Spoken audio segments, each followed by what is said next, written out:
Welcome to Crow Tribe Conversations, episode number 003. We got Maria Kolesnikoff with us today. What I really try to do is honor people by pronouncing their name the way they want to be pronounced. So I thank you for acknowledging I did it right. So yeah, you did. So we're having some fun with this kind of thing, and we like to bring out some things that are not intuitive that people might not think of and know about you. And so we're going to spend 10 minutes or so, and anything you want us to know about and feel, and just let it flow. All right. Well, hello everybody. So I do want to have I want other people to get a sense of the Maria-ness about you that I have had a sense of, and some of the weird questions that I've asked you. What's it like? What was it like to be a little kid in Russia? What was your life like? I don't think I ever really thought that I'm a kid in Russia. I wasn't identifying myself like kid, that. Right? Yeah. I was just a kid. Try to grow up with a mother who's so intelligent. Oh.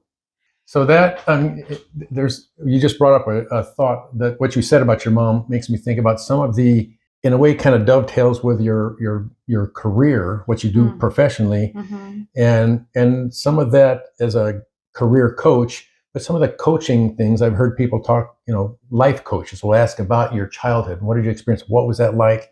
At age 63, I'm still learning stuff about what my parents are like. And I think, oh wait, I guess that did kind of affect me and has something to do with the way I am today.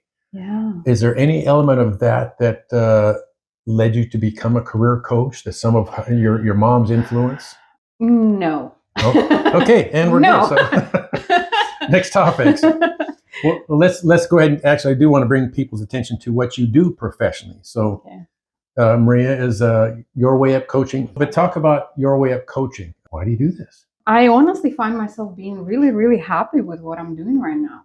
What has led to that, going back to your question, it wasn't an example of my mother per se, but it was more about my curiosity. I mean, when I was young, I was really curious about, what is happening in nature. But as I grew up, I kind of switched into human beings. And I have always been curious about what drives people, what are their motivation, why do they do things they do. All right, so continue the thought about, you were talking about your parents and what it was like and the curiosity and some of that whole topic I'm kind of intrigued with. Curiosity drives me in my business because, again, I have been really, really curious about what drives people, and I have always been like that.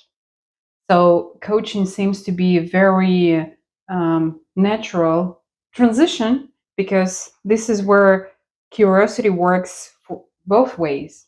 Because the main idea and like maybe the main outcome of coaching for clients, for people, is self-awareness, right? So when you learn more about yourself, you increase your self-awareness. You know more, you can manage more, you can do more, you can do things differently, you can be more successful. But it takes curious coach to ask curious questions to understand what's behind the scene. Because I mean, we are in routine.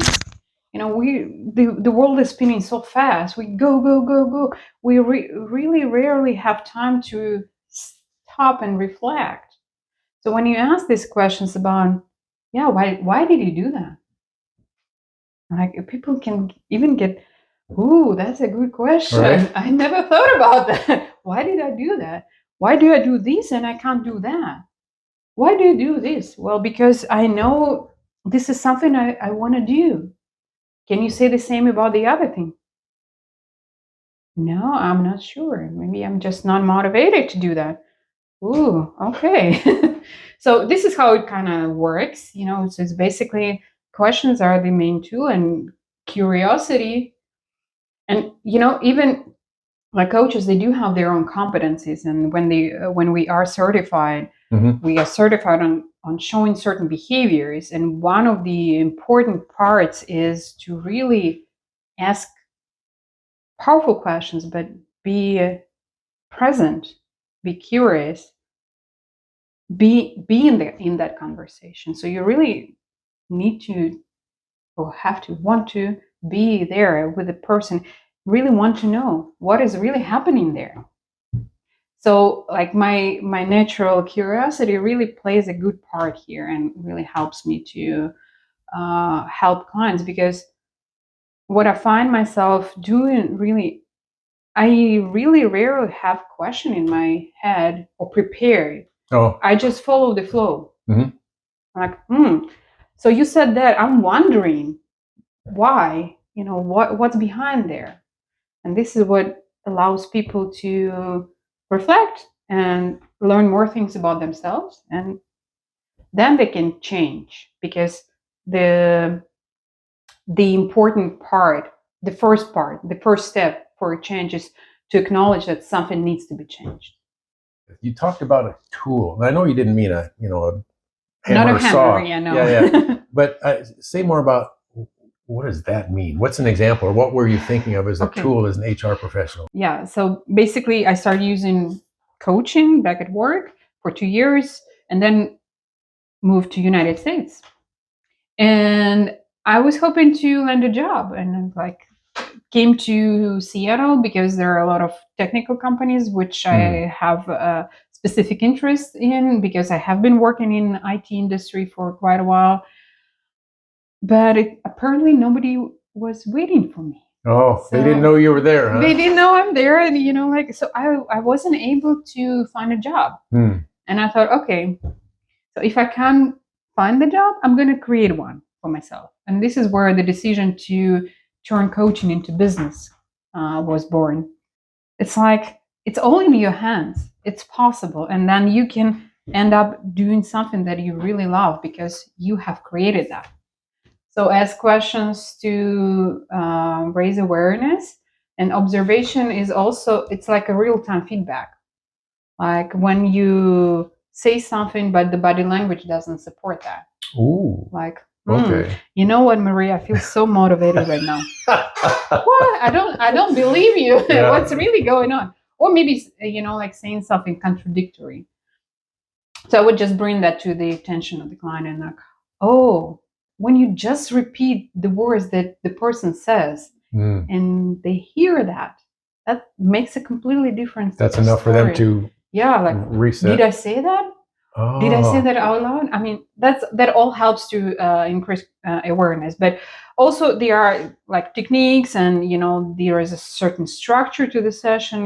How you do that. You start with a goal, you explore, and then you end up, what are you going to do about it? And and there are specific techniques if you need to be creative, if you need to make a decision, if you need to fight a fear. So there is, those are like, good. Okay, good there list. are good exercises there, like wheel of goals, for example, that we are doing annually. That's an exercise. That's a technique that has been taught.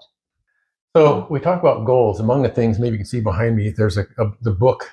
Well, a couple of them. So there's one thing, but Atomic Habits, and both of these refer to habits. How that relates to goals.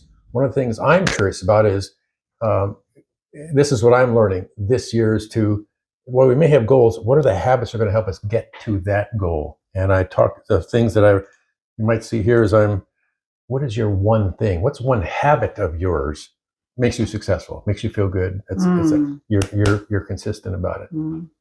I think I'm very determined, and that goes back to motivation, because, and when you really want to do something, you're going to go and do it.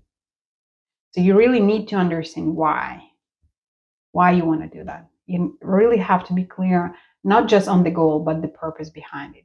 So I'm glad we're doing this, because this makes me feel more connected and to have a better understanding of what you do professionally and why. And I feel your motivation, and I'm guessing you'd like to meet more people, have more clients, and help them be better about themselves. Mm-hmm. How do they find you? How would you start that process with somebody? Well, they can check out my website, Okay. the one that you have been showing.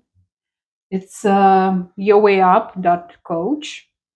There is an intake form there. You can leave your whoever wants to connect with me can leave their information there. I will contact them. We'll have an introductory session Okay. where I'm going to explain how I work, how coaching works, but most importantly, we're going to talk about what person wants, what are the goals for them, and then come up with a plan. What exactly we should be talking about to help them to get where they want to be. And that's how it works. And then that will allow us to establish how many sessions we need, how often should we meet. We'll create a schedule and just go. How do you conclude a relationship with a person? Yeah, I mean, we check in Excuse me. progress all the time, and Okay. we check in, how each session moves the client forward towards the goal. Mhm. So the progress check-in is a very necessary element of the session, of the structure of the session.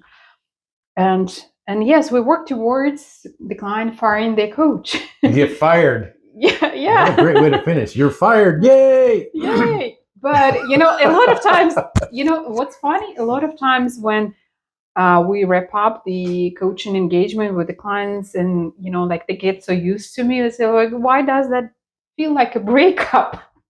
Aw. You're fired and we're breaking up. Yes. No, And I this don't. is a good thing. Oh. I mean, in this case, yes, because the side effect of coaching is that the people really learn to ask questions to themselves. So there will be a point in time where they don't need a coach. They can continue on their own. The best thing there is that they learn to ask these questions not just for themselves, but for other people. What happens is that, and that's a beautiful ripple effect of coaching, because you change, that changes the way you interact with others, and that changes them. And it goes on and on and on.